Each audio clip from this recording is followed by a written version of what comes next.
ॐ नमो भगवते वासुदेवाय। श्रीविष्णुसहस्रनामस्तोत्रम्। शुक्लाम्बरधरं विष्णुं शशिवर्णं चतुर्भुजं प्रसन्नवदनं ध्यायेत् सर्वविघ्नोपशान्तये। व्यासं वसिष्ठनप्तारं शक्तेः पौत्रमकल्मषम् पराशरात्मजं वन्दे सुखदातं तपोनिधिम्। यस्य द्विरदभक्त्राद्याः पारिषद्याः परस्म्यतं विघ्नं निघ्नन्ति सततं विश्वक्सेनं तमाश्रये। व्यासाय विष्णुरूपाय व्यासरूपाय विष्णवे नमो वै ब्रह्मनिधये वासिष्ठाय नमो नमः। अविकाराय शुद्धाय नित्याय परमात्मने सदैकरूपरूपाय विष्णवे सर्वजिष्णवे।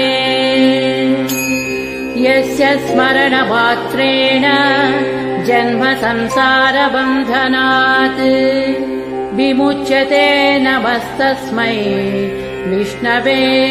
प्रभविष्णवे।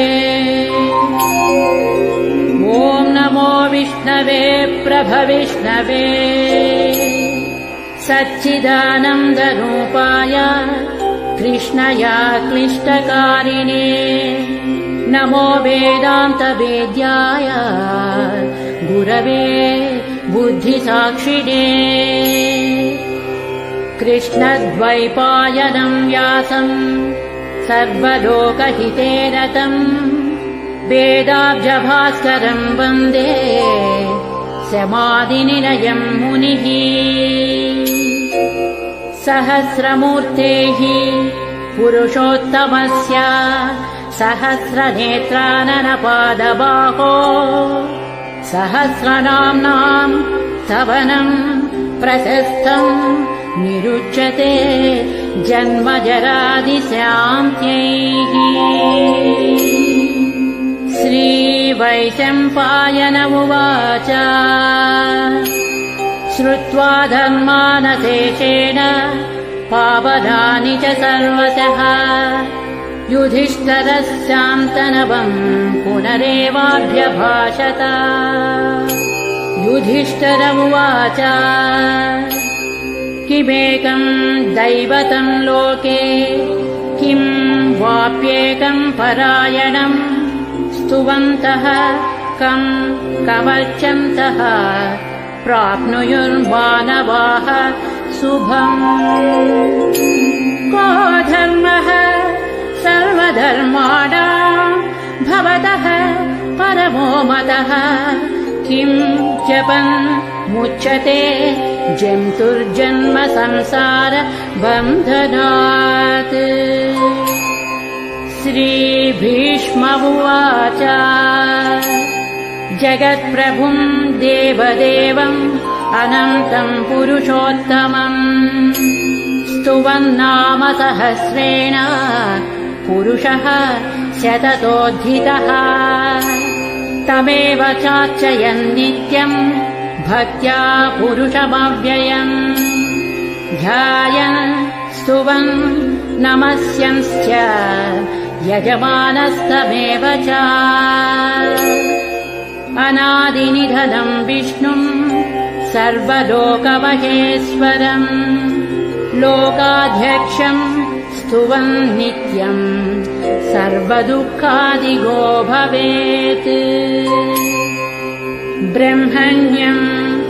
सर्वधर्मज्ञं लोकानां कीर्तिवर्धनं लोकनाथं महद्भूतं सर्वभूतभवोद्भवम् एष मे सर्वधर्माणाम् धर्मोऽधिगतमो मतः यद्भक्त्या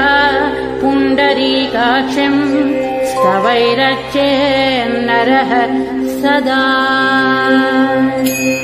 परमं यो महत्तेजः परमं यो महत्तपः परमं यो महद्ब्रह्म परमं यः परायणम् पवित्राणां पवित्रं यो मङ्गलानां च मङ्गलम् दैवतं देवतानां च भूतानां यो व्ययः पिता यतः सर्वाणि भूतानि भवन्त्यादियुगागमे यस्मिंश्च प्रलयं यान्ति पुनरेव युगक्षये तस्य लोकप्रधानस्य जगन्नाथस्य भूपते विष्णोर्नाम सहस्रं मे शृणु पापभयापहम् यानि नामानि गौणानि विख्यातानि महात्मनः ऋषिभिः परिगीतानि तानि वक्ष्यामि भूतये विष्णोर्नाम सहस्रस्य वेदव्यासो महामुनिः छन्दोनुष्टुप्तधा देवो भगवान् देवकी सुतः अमृतांशोद्भवो बीजम् शक्तिर्देवकी नन्दनः त्रिसामा हृदयं तस्य शान्त्यर्थे विनियुज्यते विष्णुं जिष्णुं महाविष्णुं प्रभविष्णुं वचेश्वरम् अनेकरूपदैत्यान्तम् नमामि पुरुषोत्तमम् न्यासः अस्य श्रीविष्णोर्दिव्यसहस्रनामस्तोत्र महामन्त्रस्य श्रीवेदव्यासो भगवान् ऋषिः अनुष्टुप्छन्दः श्रीमहाविष्णुः परमात्मा श्रीमन्नारायणो देवता अमृतांशोद्भवो भानुरिति बीजम् देवकी नन्दनः स्रष्टेति शक्तिः उद्भवः क्षोभनो देव इति परमो मन्त्रः शङ्खभृन्नन्दकी चक्रीति कीलकम् शान्यधन्वागदाधर इत्यस्त्रम् रथाङ्गपाणिरक्षोभ्य इति नेत्रम् त्रिसामा सामगः सामेति कवचम् आनन्दम् परब्रह्मेति योनिः ऋतुः सुदर्शनः काल इति दिग्बन्धः श्रीविश्वरूप इति ध्यानम् श्रीमहाविष्णुः प्रीत्यर्थे श्रीसहस्रनाम जपे विनियोगः ध्यानम् क्षीरोधन्वत्प्रदेशे शुचिमणिविलसत्सैकते मौक्तिकानाम् मालाक्षुप्तासनस्थः स्फटिकमणिनिभैः मौक्तिकैर्मण्डिताङ्गः शुभ्रैरभ्रैरदभ्रैरुपरि विरचितैर्मुक्त पीयूषवर्षैः आनन्दीनः पुनीया दरिनलिनगदा शङ्खपाणिर्मुकुन्दः भूः पादौ यस्य नाभिर्वियदतुरनिलश्चन्द्रसूर्यौ च नेत्रे कर्णावासाः शिरोद्योर्मुखमपि दहनो यस्य वास्तेयमब्धिः अन्तःस्थम् यस्य विश्वम् सुरनरखगो भोगि गन्धर्वदैत्यैः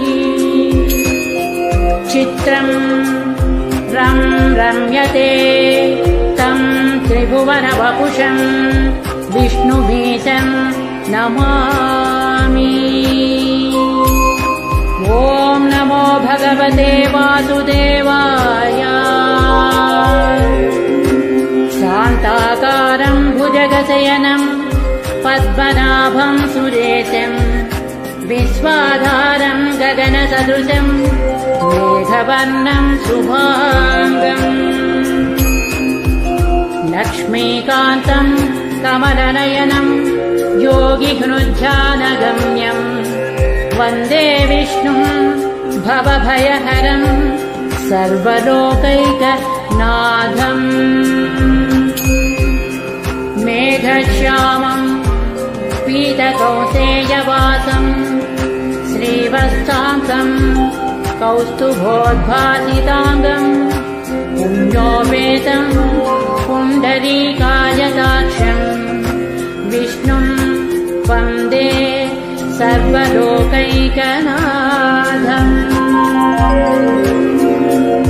नमः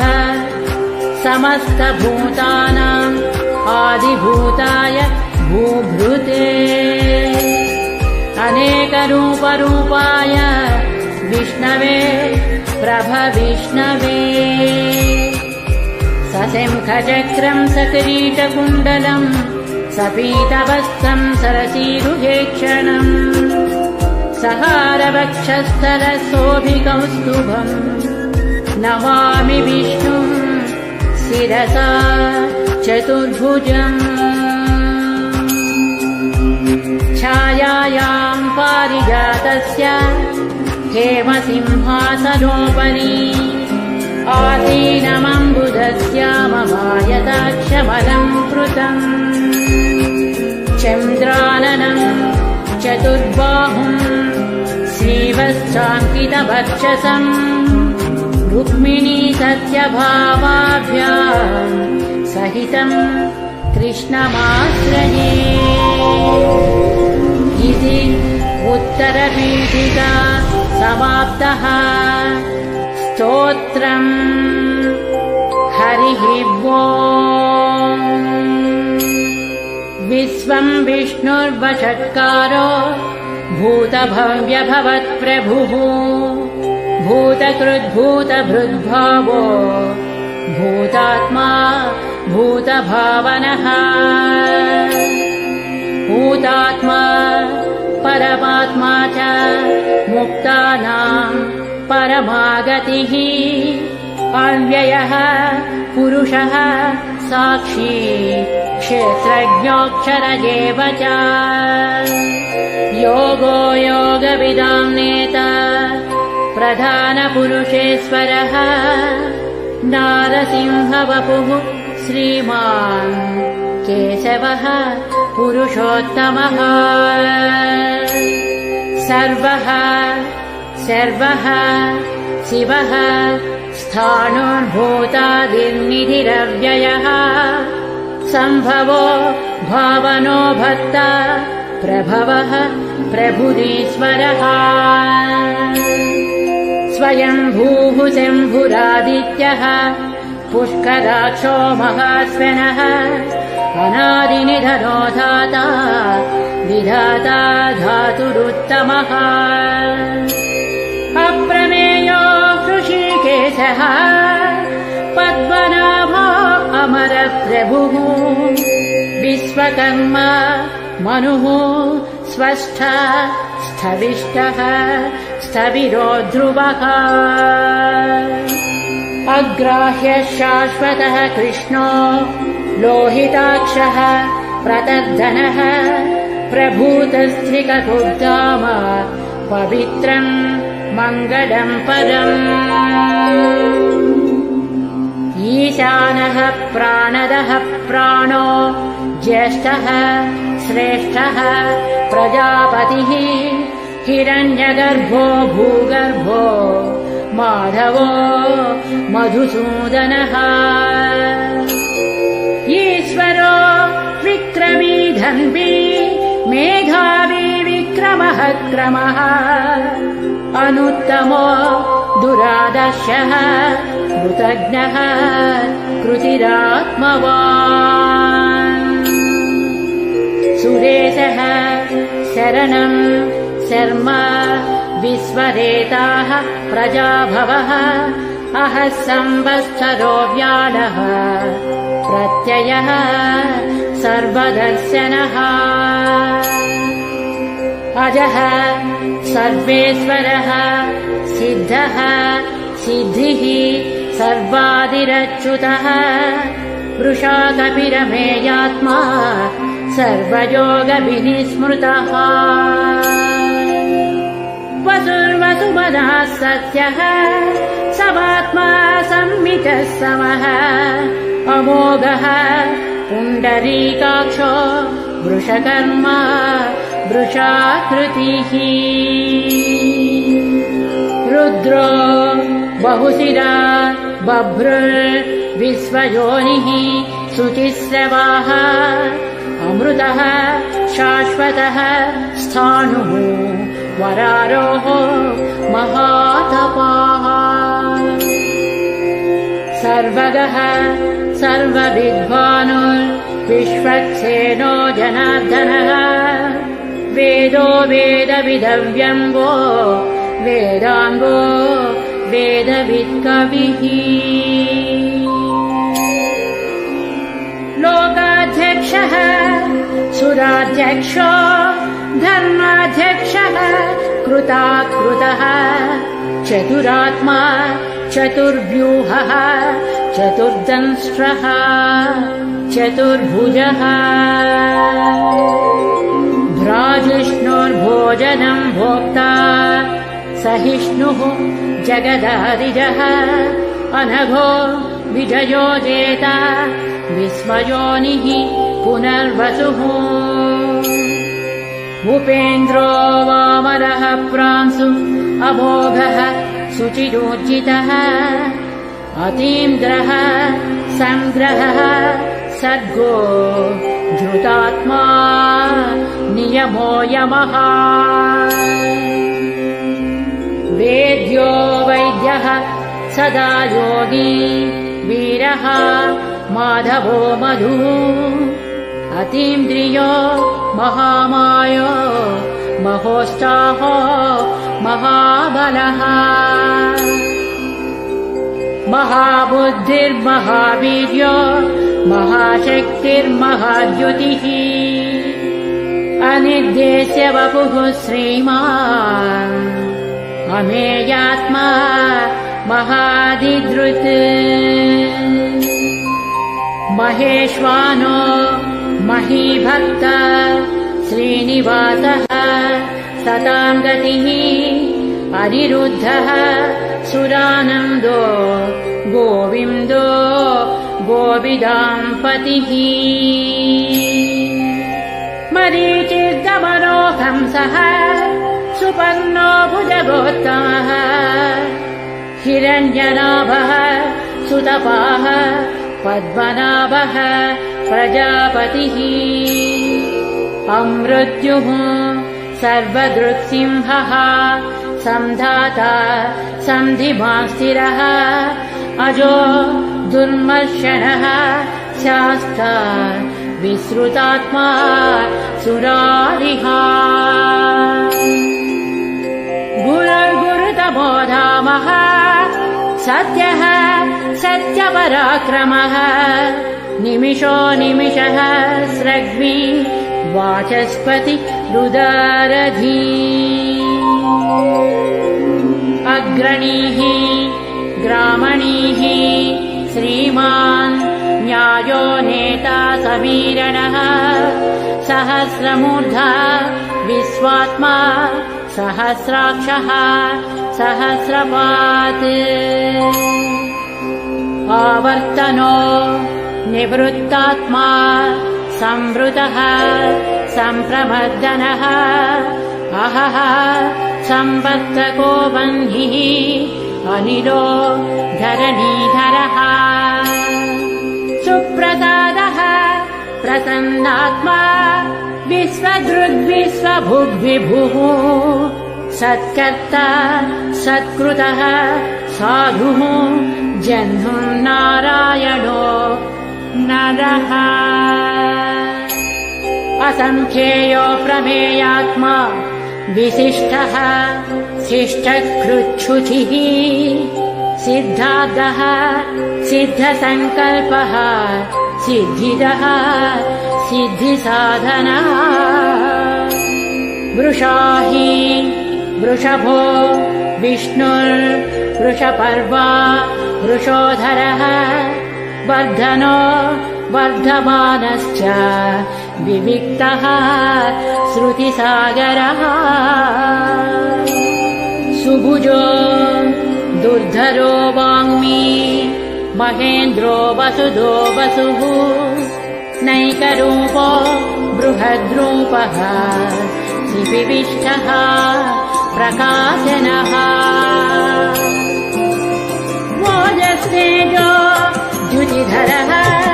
प्रकाशात्मा प्रतापनः बुद्धः स्पष्टाक्षरो मन्त्रः चन्द्रांशुर्भास्करद्युतिः अमृतान्तुद्भवो भानुः शतिबिन्दुः सुरेश्वरः औषधं जगतः सेतुः सत्यधर्म पराक्रमः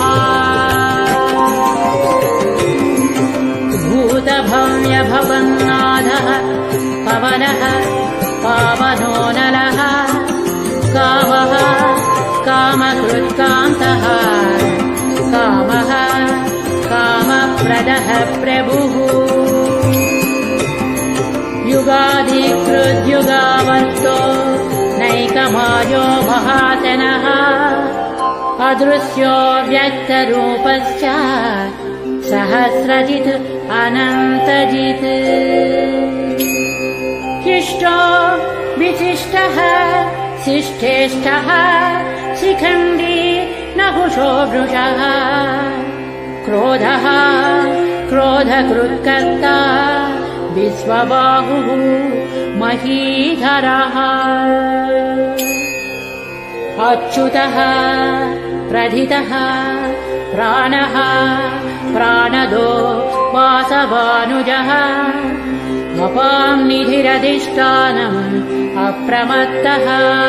प्रतिष्ठितः स्कन्दः स्कन्दधरो दुर्यो वरदो वायुवाहनः वासुदेवो बृहद्भानुः आदिदेवः पुरन्दरः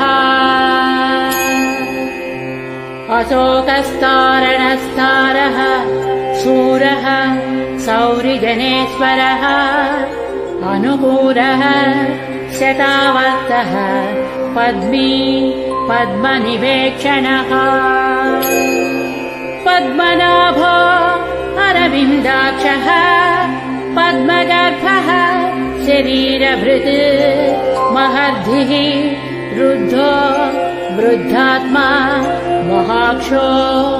गरुडध्वजः अतुलः शरभो भीमः समयज्ञो हविर्हरिः सर्वलक्षणलक्षण्यो लक्ष्मीवान् समतिञ्जियः अक्षरो रोहितो मार्गो हेतुर्दामोदरः सः महीधरो महाभागो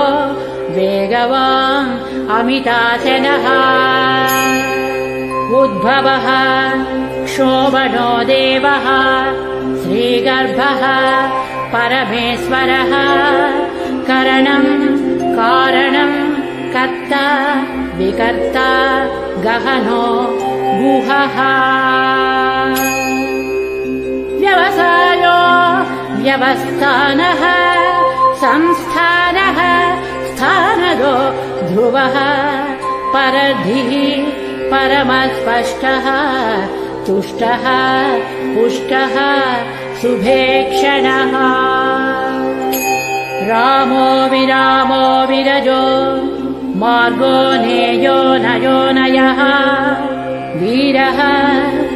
शक्तिमतां श्रेष्ठो धर्मो धर्मविदुत्तमः वैकुण्ठः पुरुषः प्राणः प्राणदः प्रणवः पृथुः हिरण्यगर्भः शत्रुभ्यो व्याप्तो वायुरधोक्षजः ऋतुः सुदर्शनः कालः परमेष्टि परिग्रहः उग्रः संवत्सरो दक्षो विश्रामो विश्वदक्षिणः विस्तारः स्थावरः स्थाणुः प्रमाणम् बीजमव्ययम् अर्धोऽनर्धो महाकोशो महाभोगो महाधनः अनिर्विण्णः स्थविष्ठो भूः धर्मयूपो महामकः नक्षत्रनेमि नक्षत्री क्षमः क्षामः समीहनः यज्ञयुज्यो महेज्यस्य क्रतुः सत्रम् सतां गतिः सर्वदर्शी विमुक्तात्मा सर्वज्ञो ज्ञानमुत्तमम् सुव्रतः सुमुखः सूक्ष्मः सुभाषः सुखदः सुहृत् मनोहरो जितक्रोधो वीरबाहुर्विदारणः स्वापनः स्ववसो व्यापी नैकात्मा नैककर्मकृत् वश्चलो वश्ची रत्नगर्भो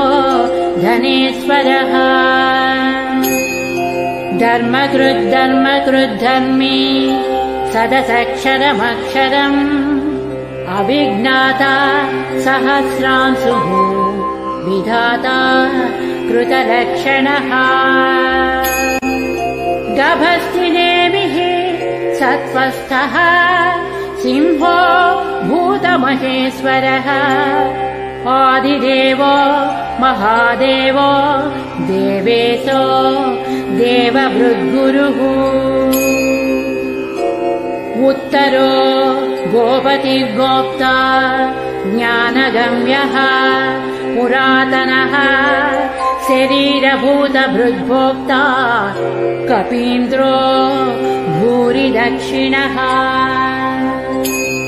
सोमपो मृतपः सोमः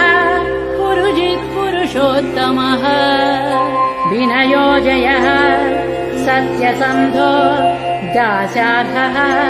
सात्वतां पतिः जीवो विनयिता साक्षी मुकुन्दोमितविक्रमः अम्बोनिधिः अनन्तात्मा महोदधिशयोऽन्तकः अजो महार्हः स्वाभाव्यो जितामित्रः प्रमोदनः आनन्दो नन्दनो नन्दः सत्यधर्म त्रिविक्रमः महर्षिः कपिलाचार्यः कृतज्ञो मेदिनीपतिः त्रिपदस्त्रिदशाध्यक्षो महाशृङ्गः कृतान्तकृत् महावराहो गोविन्दः सुषेणः कनकाङ्गदी गुह्यो गभीरो गहनो गुप्तश्चक्रगदाधरः वेदाः स्वाङ्गोदितः कृष्णो दृढः सङ्कर्षणोच्युतः वरुणो वारुणो वृक्षः पुष्कराक्षो महामनाः भगवान् भगहानन्दी वनमाली खलायुधः आदित्यो ज्योतिरादित्यः सहिष्णुः गतिसत्तमः सुधन्वा खण्डपरशुः दारुणो द्रविणप्रदः दिवक्स्पृक्सर्वदृग्व्यासो वाचस्पतिरयोनिजः त्रिसामा सामगः साम निर्वाणम् भेषजम् विशक् सन्न्यासकृच्छमः शान्तो निष्ठा शान्तिः परायणम् शुभाङ्गः शान्तिदः स्रष्टा कुमुदः कुवलेशयः गोहितो गोपतिर्गोप्ता वृषभाक्षो वृषप्रियः अनिवर्ती निवृत्तात्मा संक्षेप्ता क्षेमकृच्छिवः श्रीवत्सवक्षाः श्रीवासः श्रीपतिः श्रीमताम्बरः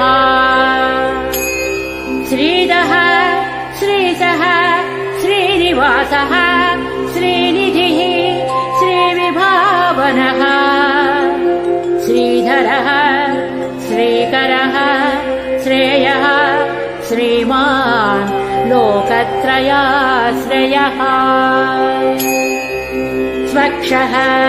स्वङ्गः शतानन्दो नन्दिर्ज्योतिर्गणेश्वरः विजितात्मा विधेयात्मा सत्कीर्तिर्छिन्न संशयः उदीर्णः सर्वतश्चक्षुः अनीशः शाश्वतस्थिरः भूषयो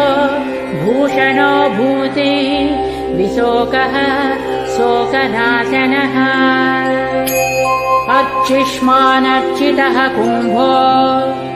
विशुद्धात्मा विशोधनः अनिरुद्धो प्रतिरथः प्रद्युम्नोमित विक्रमः कालनेमिनिः वीरः शौरिः शूरजनेश्वरः त्रिलोकात्मा त्रिलोकेशः केशवः केशिः हरिः कामदेवः कामपालः कामी कान्तः कृतागमः अनिर्देश्य वपुः विष्णुः वीरोऽनन्तो धनञ्जयः ब्रह्मण्यो ब्रह्मकृद्ब्रह्मा ब्रह्म ब्रह्म विवर्धनः ब्रह्मवित् ब्राह्मणो ब्रह्मी ब्रह्मज्ञो ब्राह्मणप्रियः महाक्रमो महाकर्मा महातेजा महोरगः महाक्रतुः महायज्वा महायज्ञो महाहविः स्तव्यः स्तवप्रियः स्तोत्रम् स्तुतिः स्तोतारणप्रियः पूर्णः पूरयिता पुण्यः पुण्यकीर्तिरनामयः मनोजवस्थितकरो वसुरेता वसुप्रदः वसुप्रदो वासुदेवो वसुर्वसुमना हविः सद्गतिः सत्कृतिः सत्ता सद्भूतिः सत्परायणः शूरसेनो यदुश्रेष्ठः सन्निवासः सुयामुनः भूतावासो वासुदेवः सर्वासु निरयो नरः दर्पः दर्पदो दृप्तो दुर्धरोधा पराजितः विश्वमूर्तिः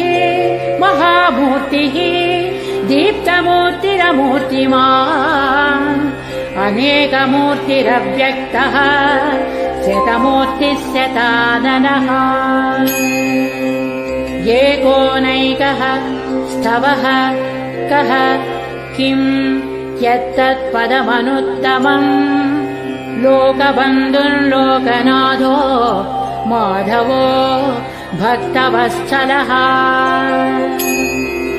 सुवर्णवर्णो हेमाम्बो वराङ्गश्चन्दनाङ्गदी वीरः विषयः शून्यो घृतासीरचलश्चलः अमानीमानदो मान्यो लोकस्वामी त्रिलोकधृक् सुमेधा मेधजो धन्यः सत्यमेधा धराधरः तेजो वृषो द्युतिधरः सर्वशस्त्रभृताम्बरः प्रग्रहो निग्रहो व्यग्रो नैकशृङ्गो गदाग्रजः चतुर्मूर्तिः चतुर्बाहुः चतुर्व्यूहश्चतुर्गतिः चतुरात्मा चतुर्भावः चतुर्वेदविदेकपात् समावर्तो निवृत्तात्मा दुर्जयो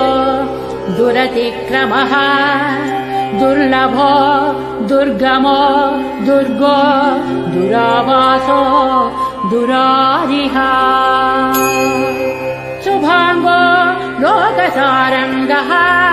स्तुतन्तुस्तन्तुवर्धनः इन्द्रकर्मा महाकर्मा कृतकर्मा कृतागमः उद्भवः सुन्दरः सुन्दो रत्ननाभः सुलोचनः अर्को वाजसनः शृङ्गी जयन्तः सर्वविजयी सुवर्णबिन्दुरक्षोभ्यः सर्ववागीश्वरेश्वरः महाह्रदो महाकर्तो महाभूतो महानिधिः कुमुदः कुन्दरः कुन्दः पर्जन्यः पावनोऽनिलः अमृतांसोऽमृतवपुः सर्वज्ञः सर्वतो मुखः सुलभः सुव्रतः सिद्धः शत्रुजित्शत्रुतापनः न्यग्रोधोदुम्बरो अश्वत्थः चाणूरान्द्र निषूदनः सहस्रार्चिः सप्तजिह्वाः सप्तैधाः सप्तवाहनः अमूर्तिरनघोचिन्त्यो भयकृद्भयनाशनः अणुर्बृहत्तृषः स्थूलो गुणभृन्निर्गुणो महान् अधृतः स्वधृतः स्वास्यः प्राग्वंशो वंशवर्धनः भारभृत्कथितो योगी योगीशः सर्वकामदः आश्रमः श्रमणः क्षामः सुपर्णो वायुवाहनः धनुर्धरो धनुर्वेदो दण्डो दमयिता दमः अपराजितः सर्वसहो नियन्ता नियमो संयमः सत्यवान् सात्विकः सत्यः सत्यधर्मपरायणः अभिप्रायः प्रियाधोषः प्रियकृत् प्रीतिवर्धनः विहाय च गतिर्ज्योतिः सुरुचिर्हुतभुग्विभुः रविर्विलोचनः सूर्यः सविता रविलोचनः अनन्तो हुतभुग्भोक्ता सुखदो नैकदोऽग्रजः अनिर्भिन्नः सदावर्षी लोकाधिष्ठानमद्भुतः सनः सनातनतमः कपिलः कपिलव्ययः स्वस्तिदः स्वस्तिकृत् स्वस्ति स्वस्तिभुक् स्वस्ति दक्षिणः अरौद्रः कुण्डलीचक्रे विक्रमोज्जितशासनः शब्दादिगः शब्दसः शिशिरः शर्वरीकरः अक्रूरः पेशलो दक्षो दक्षिणः क्षमिणाम्बरः विद्वत्तमो बीतभयः पुण्यश्रवणकीर्तना उत्तारणो दुष्कृतिः पुण्यो दुःस्वप्ननाशनः वीरः रक्षणः सन्तो जीवनः पर्यवस्थितः अनन्तरूपोऽनन्तश्रीजितमन्युर्भयापहः चतुरस्रो गभीरात्मा विदिशो व्याधिसो दिशः अनादिर्भूर्भुवो लक्ष्मीः सुवीरो रुचिराङ्गदः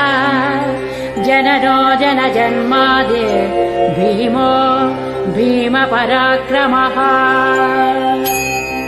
आधारनिलयो धाता पुष्पहासः प्रजागरः ऊर्ध्वगः सत्पथाचारः प्राणदः प्रणवः फणः प्रमाणम् प्राणनिलयः प्राणभृत् प्राणजीवनः तत्त्वम् तत्त्वविदेकात्मा जन्म मृत्युजरातिगः भूर्भुवः स्वस्तरुस्तारः सविता प्रपितामहः यज्ञो यज्ञपतिर्यज्वा यज्ञाङ्गो यज्ञवाहनः यज्ञभृत् यज्ञकृत् यज्ञी यज्ञभुक् यज्ञसाधनः यज्ञान्तकृत् यज्ञगुह्य मन्नमन्नाद एव च आत्मयोनिः स्वयं जातो वैखानः सामगायनः देवकीनन्दनः स्रष्टा क्षितीशः पापनाशनः शङ्खभृङ्नन्दकी चक्री शाङ्गधन्वा गदाधरः रथाङ्गपाणिरक्षोभ्यः सर्वप्रहरणायुधः श्रीसर्वप्रहरणायुध ॐ नमः इति वनमाली गदी सारङ्गी शङ्खी चक्री च नन्दकी श्रीमान् नारायणो विष्णुः वासुदेवोऽभिरक्षतु श्रीवासुदेवोऽभिरक्षतो नमः इति फलश्रुतिः इतीदं कीर्तनीयस्य केशवस्य महात्मनः नाम्नां सहस्रं दिव्यानाम् अशेषेण प्रकीर्तितम् य इदं शृणुयान् नित्यम् यच्चापि परिकीर्तयेत् नाशुभं प्राप्नुयात् किञ्चित् सोमुद्रेक च मानवः वेदान्तगो ब्राह्मणः स्यात् क्षत्रियो विजयी भवेत् वैश्यो धनसमृद्धः स्यात् शूद्रः सुखमवाप्नुयात् धर्मार्थी प्राप्नुयात् धर्मः अर्थार्थी च अर्थमाप्नुयात् कामानवाप्नुयात् कामी प्रजार्थी चाप्नुयात् प्रजाम् भक्तिमान् यः शतोत्थाय शुचिसद्गतमानसः सहस्रं वासुदेवस्य नाम्नामेतत् प्रकीर्तयेत् यशः प्राप्नोति विपुलं याति प्राधान्यमेव च अचलां श्रियमाप्नोति श्रेयः प्राप्नोत्यनुत्तमम्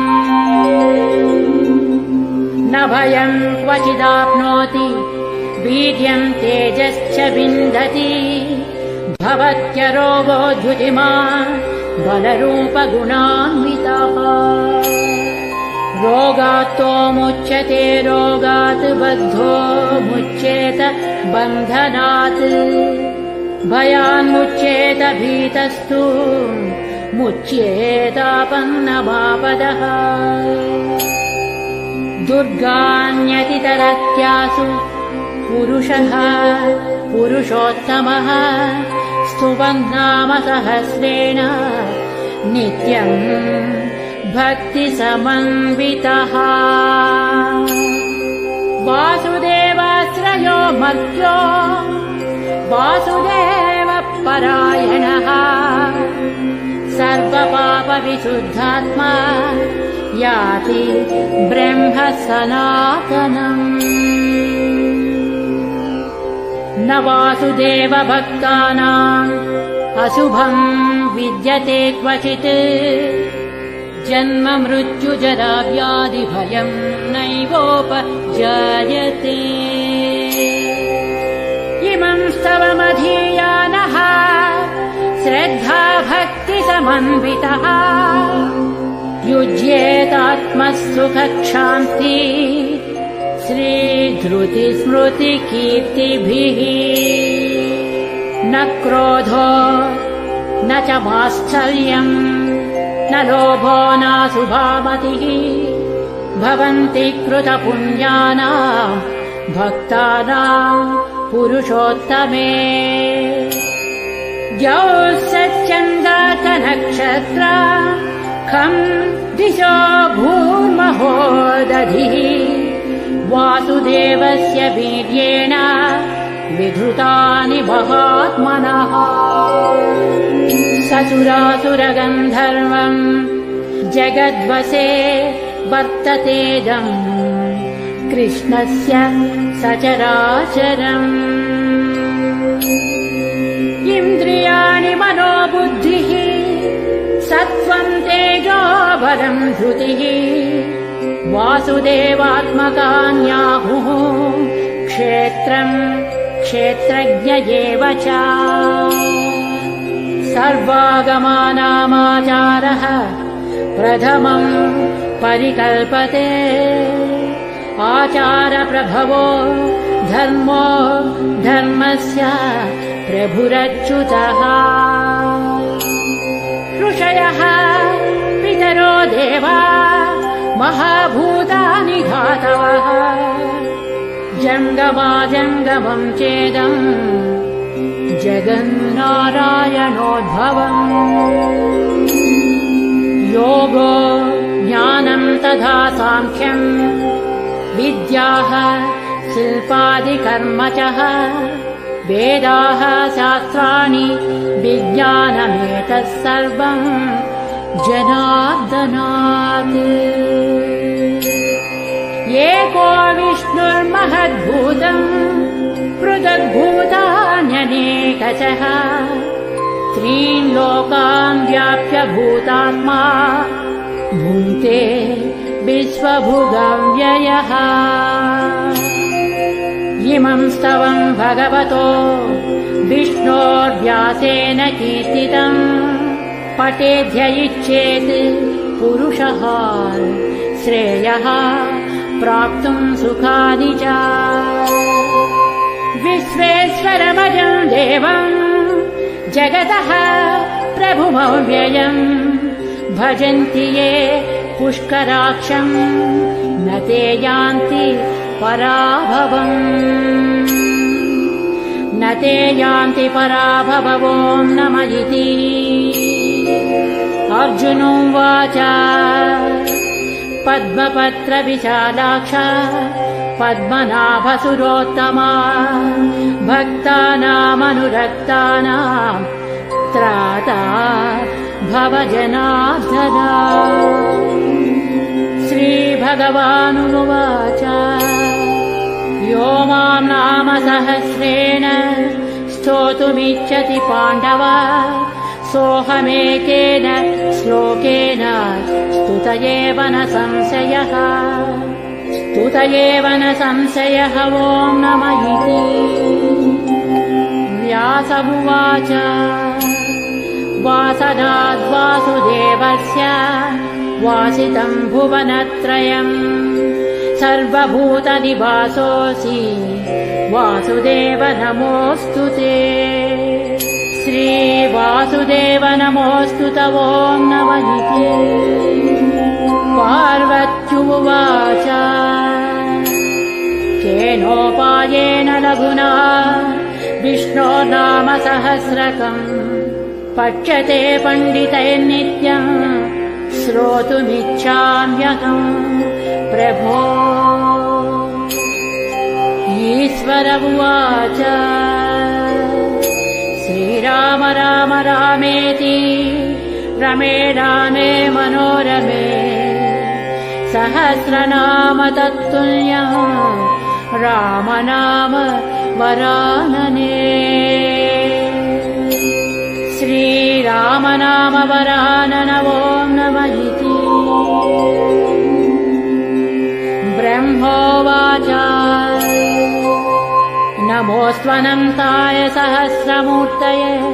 सहस्रपादाक्षि शिरोरुबाहवे सहस्रनाम्ने पुरुषाय शाश्वते सहस्रकोटि युगधारिणे नमः। सहस्रकोटि युगधारिण। ॐ नम इति। संजय उवाच यत्र योगीश्वरः कृष्णो यत्र पार्थो धनुर्धरः तत्र श्रीविजयो भूतिः ध्रुवा नीतिर्मतिर्मम। श्रीभगवानुवाच अनन्याश्चिन्तयन्तो माम् ये जनाः पर्युपासते तेषाम् नित्याभियुक्तानाम् योगक्षेमम् वहाम्यहम्। परित्राणाय साधूनाम् विनाशाय च दुष्कृताम् धर्म संस्थापनार्थाय सम्भवामि।